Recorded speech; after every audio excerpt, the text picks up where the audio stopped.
A new seat post. This is a dropper post on the FS.2 Slalom. They come factory ready. You just have to bring your own dropper, which I did. And in this video, I'm going to show you how I completed this install, including a couple of mistakes. And I made some edits because the microphone that I'm using, I never again will buy another Rode microphone. So I had to cut out a couple of things, but I think overall you get to feel the gist of how I do an install. Now, there are a couple of ways you can install a dropper on a bike. You can measure and cut. I do it by feel, and I hope that's easier for you. If it's not, comment below and I'll show you how I do it on another bike, but I think this might help out if it does. Let me know in the comments as well. Now to my process. Step 1, open quick release seat post clamp. Up on the existing saddle, which should have came up. I test ran that and it went so well for 3 takes. The one I'm going to use not so much, but take out the existing seat post. So you have an open seat tube. Oh no, back. This is going poorly. I'm a professional YouTuber. I know what I'm doing. All right, so I was going to do all this in one take. That's not going to work out, but I have the open seat tube now ready for a dropper post. Before I do that though, I'm just going to clean up this area. I have a lot of mud and dirt, or well, now it's just dirt. It's dried mud. It used to be mud when it was wet, but now it's just dirt. I'm going to clean that off because there's a port down here on the bottom I'm going to be routing the cable through, and then up and around, and just don't want to be dealing with the dirt. So I'm going to clean this off real quick and we'll come back to hopefully this being, well, at least mostly spotless. There we go. Now it's just dusty and that makes it better. All usable. I'm going to need the dropper post. I've purchased one for this particular install, which is a segue to what's needed, a dropper post. I went with this 100mm 900i. Turns out I could have went with 120 millimeters, but this is what I'm going to use. Note that the saddle is not included, but included with this dropper kit, which I'll put a link to down in the description. Under $100 for this. I think at the time I bought it, it was like 73 something. I'll put it on your screen.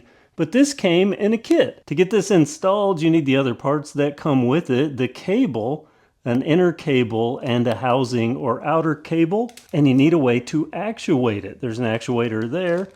That's what this is for. This mounts up on the handlebar, and it's a lever you can press, and it pulls on the cable, which allows all this to work. I'm also going to need a couple of tools. I'm using cable cutters from Park Tool. Can be done though with just regular snippers, which will work for the install, but what I find with snippers is it'll start fraying. So if you ever have to take this off, put it back on, that could create a problem. So I'm going to go with proper cable cutters, and then I'm going to need either a hex wrench set or a multi-tool of some kind, because I'm going to need a couple of different size hex wrenches. And I will need some snippers because I'm also going to need zip ties. They have perfectly made little zip tie cutouts here on this routing. So that's what I'm going to use. Let's get all this installed. The hardest part can be getting the cable onto this. But first we got to get there. Well, actually, before I get to installing, I need to uninstall some stuff. Shadows and all. I'm going to use this multi-tool. I'm going to take this grip off, which Walmart shipped with these pointed up. Kind of a bizarre orientation, and hopefully I'm not too much in the way here.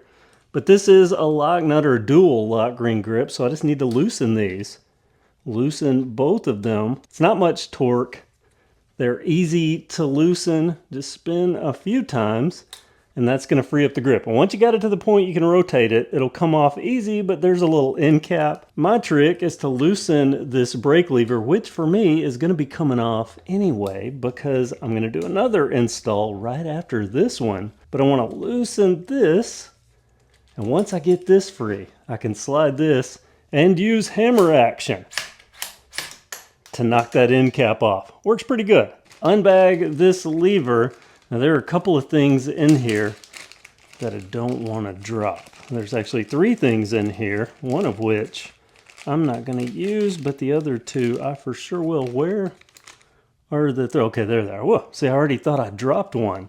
But there's this retention screw and this barrel here. I need those 2 for sure. And this is just an end cap for a cable. I'm going to set it off to the side for right now. I'm also going to set these two pieces off to the side. Make sure you do not lose these two. Look, already some metal flakes coming off here. Good thing it's not inside an engine. But this goes down in here and tightens, and it's a small little Allen head here. So you see how that goes in. And this would pinch through the cable running through the center, that little center hole. But I'm just going to put this off to the side. Just remember this. Remember where you put it. That leaves me with the lever. I've loosened this screw just to give myself a little play here to slide over the bars. But the orientation here is this adjuster will go forward. This will go down because that's my thumb lever. This is going to be right here. I'll be working this with my thumb as I grip here. So that's how this is going to go. The question is, do you put this on before or after you do the cable? I'm going to put it on after, but normally I would go ahead and mount this and then I would run the cable, but I want to show you how this cable goes because there is, if I look down in that, do you see that hole? I'm covering it with my finger on the opposite side. Get our cable out here. Remember, there's an outer and an inner cable. Well, look at that. Look at this end. You see that? I'm going to go ahead and I'm going to pull this cable completely out of this outer housing. And here we are. All this cable, look at that. Let me just show you the two ends. Part with the end on it, part without the end on it. I'm going to start with this, the part without the welded on little end or soldered on end there. And I'm going to poke it. Remember, we've got the lever here. So I'm going to open this lever up.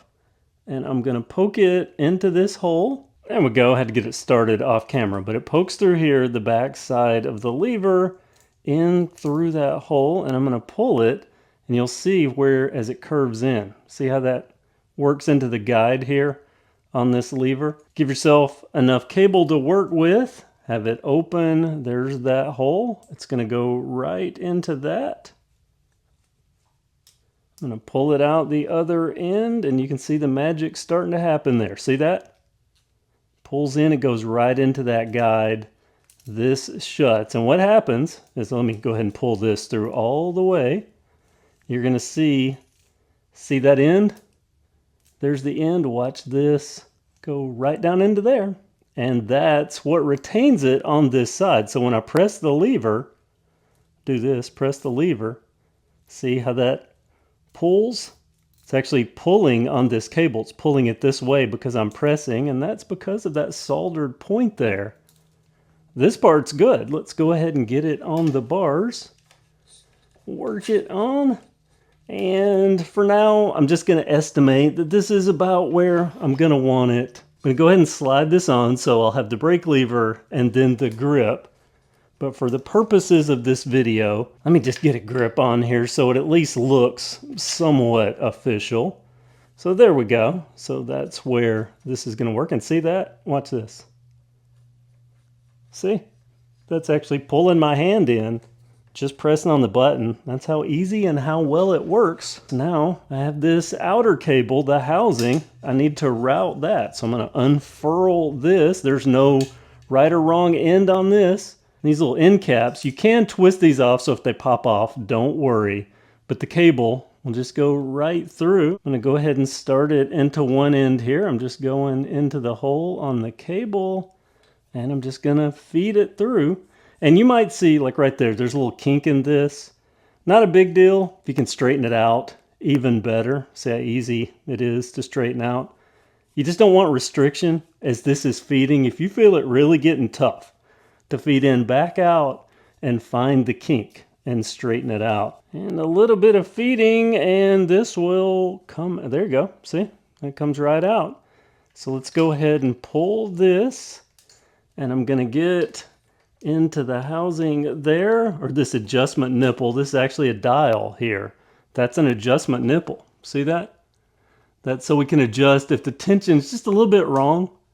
You can kind of fine tune without having to get into here and pull everything out, because you're going to see when I get, the only hard part of this can be that little barrel nut that goes onto this, which is down in this tube. But we're almost to that point.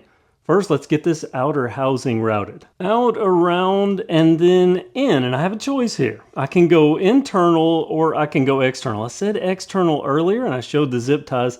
This is technically for the rear brake if you're going to do hydraulic brakes, which I'm going to do. Because of that, I'm going to route this internally. So I'm just going to slide this in and I'm going to run it down until hopefully it comes out the bottom here. Yep, I can see it. See it right there? Right. Oh, so close. So close. And this is where another tool's going to come in handy because I'm going to get in there and get up under this thing and kind of force it to where I need it to be.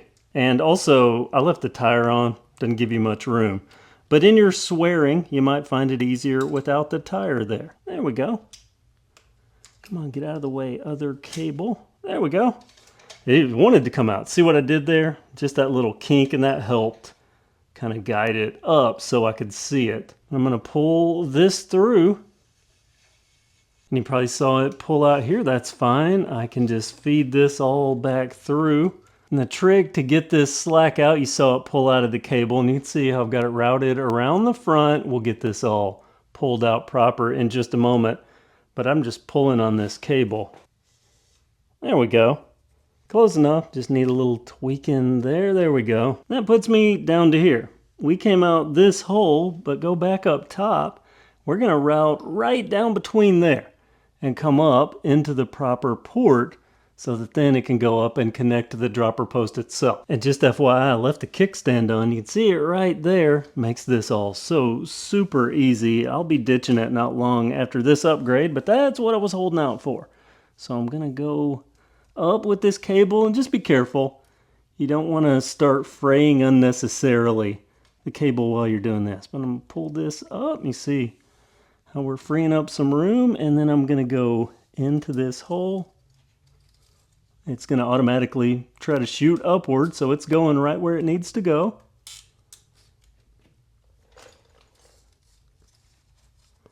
And this will be a tight fit with this outer part here, the end rather, on this outer housing, but if you push hard enough, it'll go in there.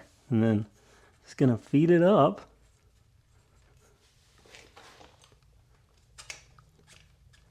And you can see right there's our end.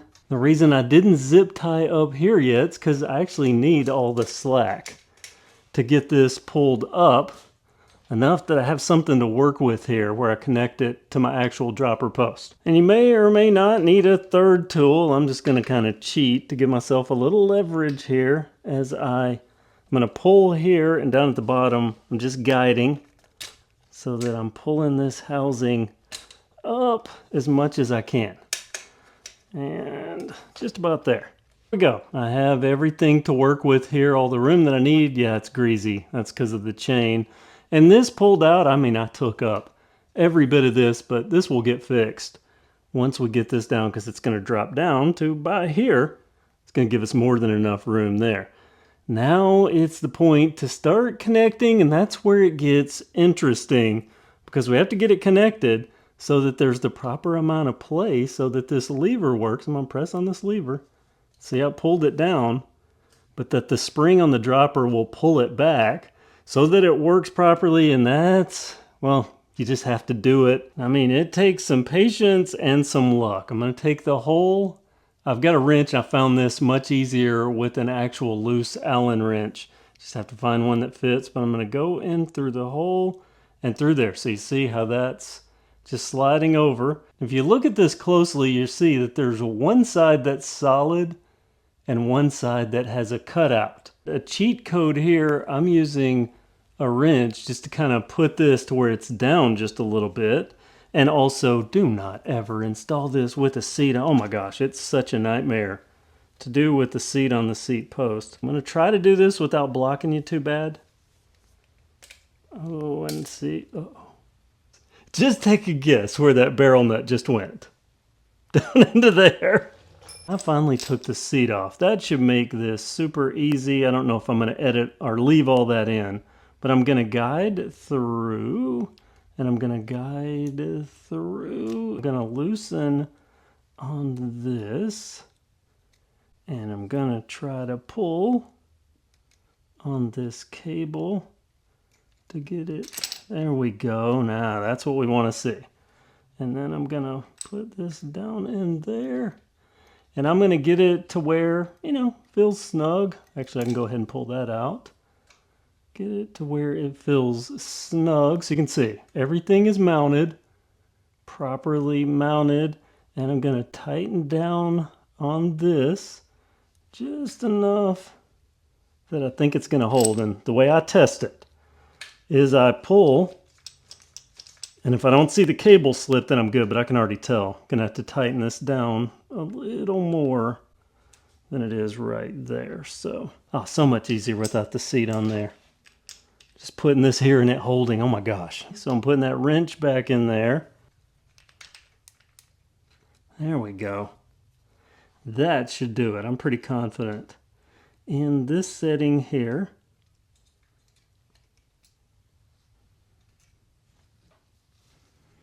I'm going to go ahead and snug this. I'm so confident. I'm going to go ahead and kind of snug this down.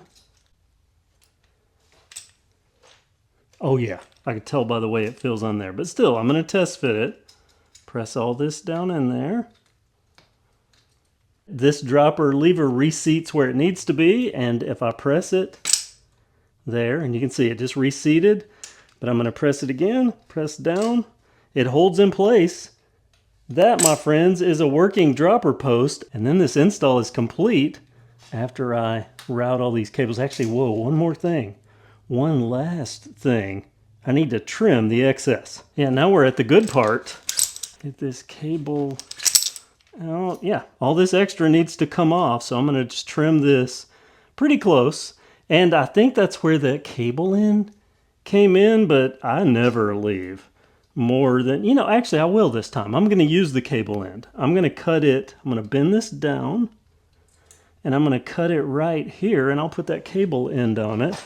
So let me go ahead and trim it using proper cable cutters. Okay, now let me find where I put that cable end. That was easy. It was right where I said I was going to put the nut so that I wouldn't lose it, this barrel nut. So I'm going to put the cable end on there. And these not only cut, but they also have a crimper right there. I'm going to go in here and I'm going to crimp. Cable end in place, kind of tucked down out of the way. Go ahead and seat this down in here.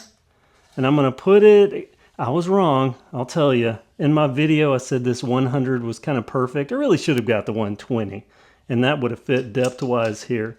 But I'm going to seat this about where I need it to be. I'm going to go ahead and shut this guy. Oh, and this is another thing. The clamp. If you are a person that wrenches down on the seat clamp, the seat post clamp, you don't do that when you have a dropper. And it's another kind of by-feel thing. But what you want is this closed enough that the seat doesn't move left and right while you're on it, but not so tight that it inhibits the function of the dropper, because you can actually damage a dropper. These are alloy. You're clamping down on something with a lot of force here. And if you wrench this down, if you, just really have to leverage there, go from a dropper that works perfect to a dropper that when you press the button doesn't pop back up, just because the seat post clamp is too tight. So again, just tight enough that you don't have any free play while you're riding, but not so tight that it compresses everything and actually damages the dropper or inhibits the function of the dropper. There we go. From flopper to dropper.